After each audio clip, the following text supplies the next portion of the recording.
Thank you very much for coming. I'd like to welcome members of the audience and our panelists as well to this forum on climate proofing New York.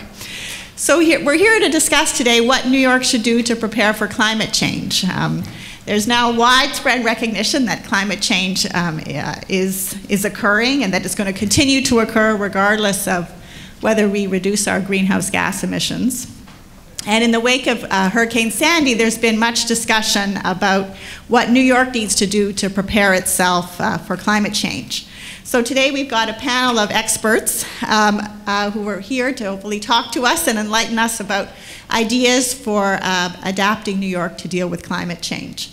So I'm just going to briefly introduce the panelists. We've got here on my right Malcolm Bowman, who's a professor of physical oceanography and a distinguished service professor at the Marine Sciences Center at Stony Brook. I've got here on my left Stuart Gruskin, who's Chief Conservation and External Affairs Officer at the Nature Conservancy in New York, and Courtney Worrell, who's the Chief Operating Officer at the Metropolitan Waterfront Alliance. We have a fourth panelist who hasn't arrived yet, Eddie Bautista, who's the Executive Director of the New York City Environmental Justice Alliance. Okay, so I'm going to start off by asking our panelists a question, and that will give people an opportunity to each person on the panel will have an opportunity to answer the question, and then we'll hopefully get into a fairly good free-flowing exchange. Okay, so the question I wanted to start off with is the basic question, the central question of our panel: what should New York be doing to adapt to climate change? So Malcolm, do you want to start, begin? Well, thank you, Katrina. As she said, I'm an oceanographer, a physical oceanographer. That means I study things like weather, tides, tsunamis, hurricanes, ocean currents, all that sort of thing. So that's a very interesting question. It's a very complicated question. Climate change is real. Believe me, it's real. It's getting worse. It's very scary. It's not going to go away anytime during your lifetime. It's just going to get worse. So what should New York City do? I think it has to do a multitude of things, and that depends partly on how long we look into the future or what kind of threat we want to protect the city against. You want me to go any further? Or? Yeah, why don't you talk a bit about the idea of the threat index and sort of then go into the storm surge barriers. Since Sandy, it's been a multitude of ideas and opinions about what the city should do, and Long Island, New Jersey should do to protect itself, and it seems that there's a lot of talking past each other. You know, on one hand, you might say we have engineers on one side who look down their nose at environmentalists, and on the other side, there are the environmental community who sort of have a great suspicion of damage done by hard solutions in the past. And so it seems like I see myself as belonging to both those camps. I teach both oceanography and environmental science. And so how do we breach that philosophical void? So I come up with the idea of what I call a threat index. If the leaders of our city and state, cities and states, could agree on, one, we must never let this catastrophe of Sandy ever happen again. Two, what is the threats and what are the risks and the cost of protecting against the risks that implies? For example, the Europeans use a 1 in 1,000 year threat index. What does that mean? Does that mean that there won't be a storm like this for another 1,000 years? No, it does not. It just simply means that this year and next year there's a 1 in 1,000 chance that it will happen. Sounds small, but actually it isn't.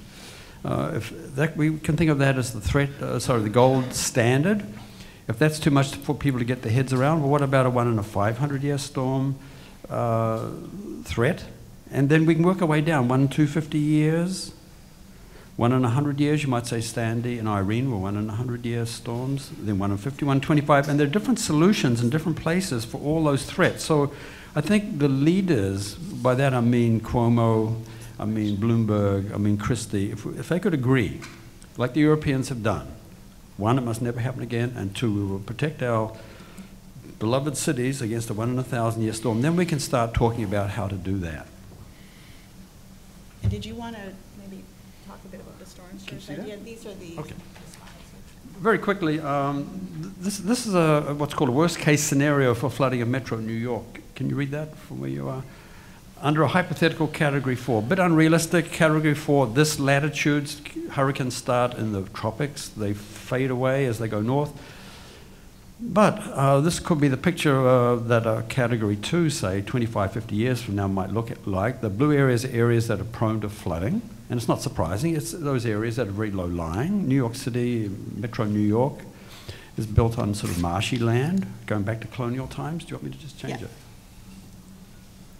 I was privileged to go to the Netherlands in January with a film crew from News 1 TV? New York One. New York One, and we spent 4 days in the Netherlands, that country that 25% of the land is underwater, is below sea level, and what they have done, they had a huge flood in 1953 that drowned thousands of people, and they decided at that point this must never happen again. Most of the coastline is actually protected by sand dunes, and that's what you see up the upper half of the picture. But and I'm just going to show you where that red arrow is how they enhance the sand dunes.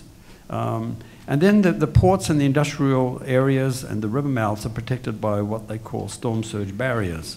So it's a combination of solutions, and there, of course, there are many forms of protection inside the country. Both Amsterdam and Rotterdam, two major cities, 6 to 9 feet below sea level. Their major airport is the fourth busiest in Europe. It's below sea level. So they don't mess around. It's national security, it's survival at stake. This is one of their solutions that were built after the 1953 flood. And what you're looking at is a sort of an elevated highway, but you can see it's open. You see the tide coming in, so tide goes in and out. But there are gates there that they slam shut if a big surge from the North Sea is coming in. And in the industrial areas and the port areas, this is a big sort of saloon door gate. It's as you can see, it's large, but that protects the port of Rotterdam, which is the largest seaport in the world, and the city of Rotterdam. It's very rarely used. It's only been used once in 10 years since it was open, but it's there, and they find it critical. This is just going back to what you might call natural protection. I'm standing on top of a enhanced sand dune. It's about 30 feet high. It's very wide. It's got sea grasses growing on top. You can see on some little buildings there. That's concessions at the beach. So we're looking at the English Channel North Sea to the left, and to the right is, you'll see in the next picture, is a little village. It's got a funny name. It's called Monster. And you can see there's this lovely little Dutch village, these neat red houses. You can see windmill right in the center there in the background. You can see City Hall or a church or something. And the city is very, very safe and secure, but what have they traded? They've traded the view for security. So that's a decision they've made, that if they're going to live there safely, if they're going to raise their families there, then they cannot, they're below sea level. So they don't mess around. But these sand dunes, and they're not like levees, they're like sort of a gently sloping, that takes care of them. Well, what to do about New York City? And this now depends on the kind of threat, we're going to be talking about this, that we want to protect against. And one solution that I've been looking at, not to be built this year, next year, but maybe 25 years from now, but to study, is a series of a causeway, an elevated highway from Sandy Hook, New Jersey, across to Far Rockaway, and then curling around enhanced sand dunes with a highway associated with around Kennedy Airport. And the second one by the Upper East River there. What for? To stop major surges like Sandy from ever sort of causing the trouble that Sandy caused. And that's just a few slides to get the discussion rolling. Thank you. Thank you, Malcolm. Stu, do you want to start with what you would advocate New York City should do to adapt to climate change? Sure. Well, good afternoon, everyone. You might expect, since I'm with the Nature Conservancy, that I would just be saying, green solutions, soft solutions, natural systems. It's actually a little bit more complicated than that. The first thing we need to do is acknowledge that the threat is real. We know the climate is changing. It's time to stop arguing about whether it's changing, but we have to deal with it. I think the next step is to recognize that there is a mix of solutions. It's a complicated problem, and I say mix and not balance, because this is not a situation where we should be saying, well, let's balance the gray and the green. Instead, it's a situation where we have to look comprehensively at the nature of the threat, the the areas that are being impacted and are vulnerable and try to figure out what the best solution is for those areas. And in some instances, it should be natural systems. In other instances, we will need to build things. In some instances, we will need to build things that mimic natural systems. And other times, we may have to do all of it. But we have to recognize that there is no silver bullet. We can't just do something tomorrow that's going to solve all of the climate risks. And storm surge is only one of them, right? That there are many other kinds of severe weather risks, including drought, floods. And so storm surge is sort of the focus of attention, but that's not the only thing that we ought to be thinking about.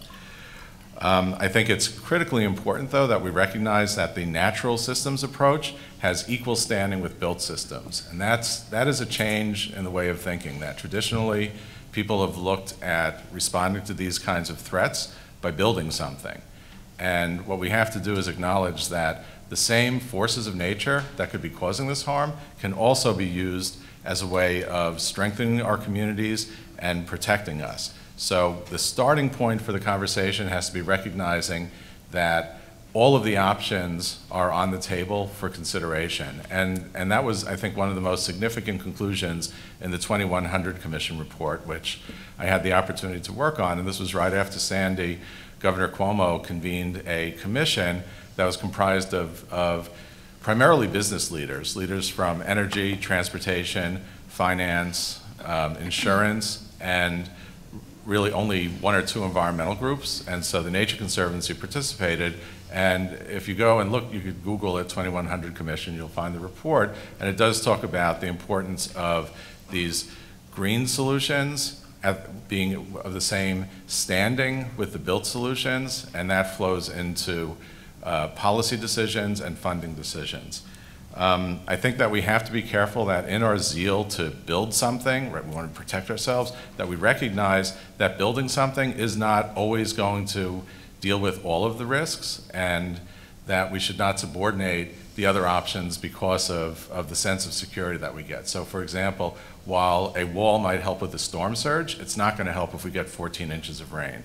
And the water that's blocked in one place is going to go some other place. So there are a lot of complex issues with this, and there's a cost-benefit issue as well.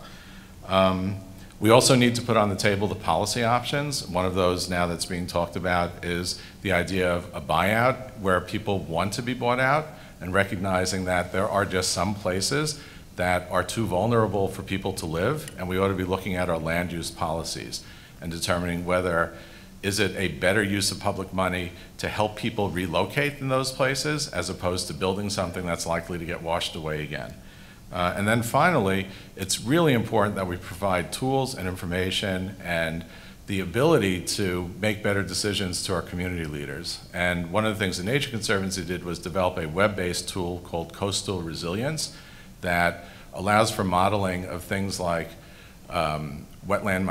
marsh migration, and shows the vulnerabilities of communities so that as people are making decisions, they take into account the need for climate adaptation. And I think this, I'll end with making the point that we need to factor into all of our decision making about spending government money, about land use planning, other government policy decisions, the idea that the climate is changing and that's going to have a lot of impacts in a lot of different ways, and it should be included in the review process for those decisions.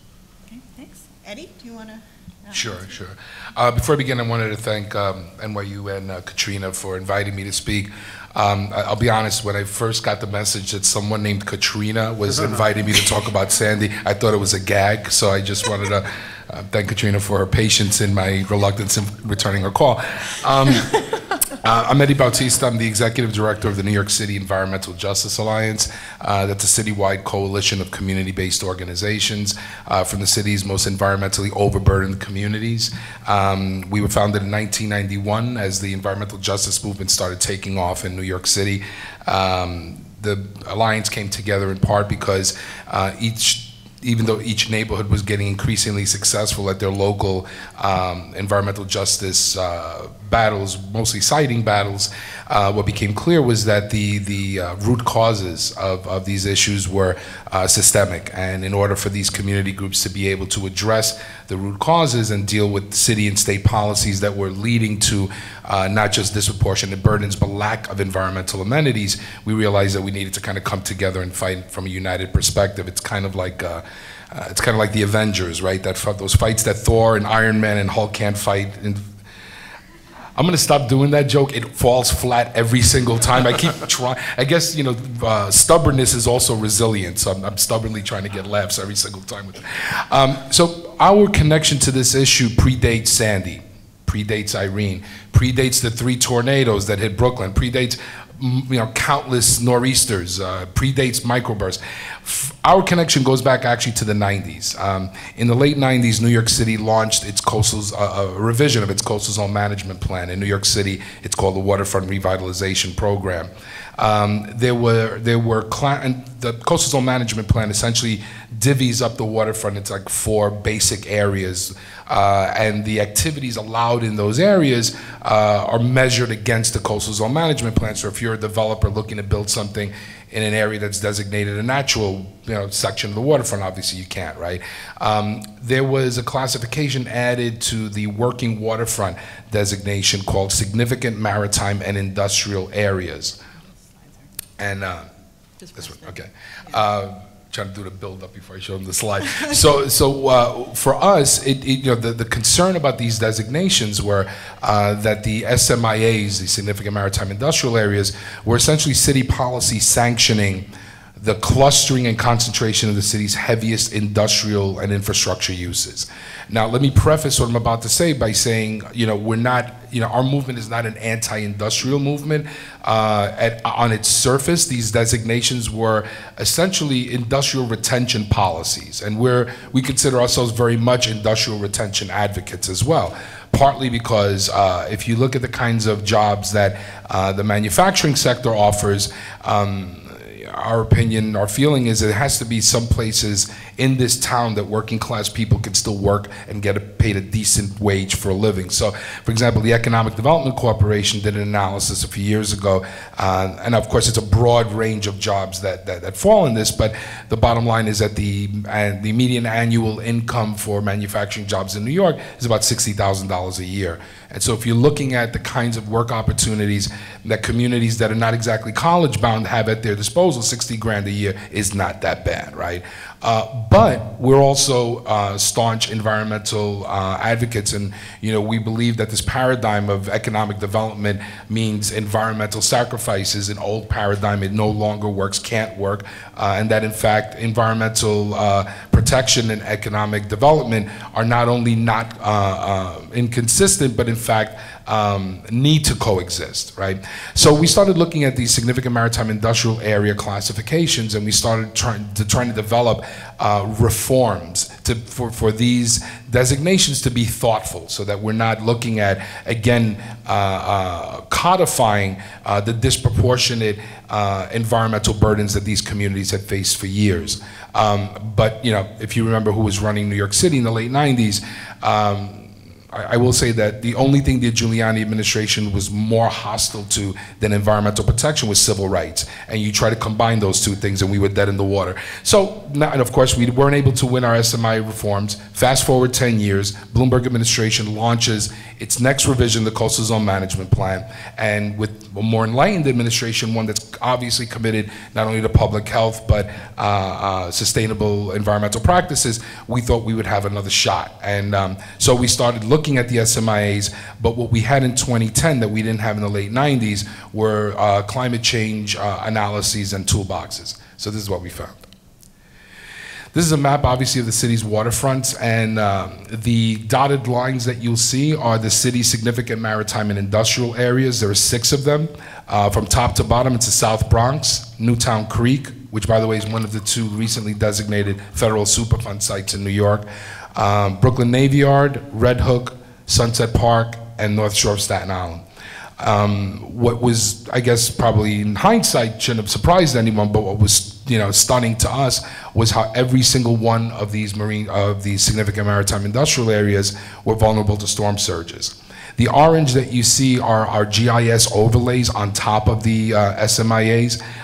Before I get to that, just explain the dotted line is a half-mile buffer outside of the SMIAs. The black contoured lines are the actual SMIAs.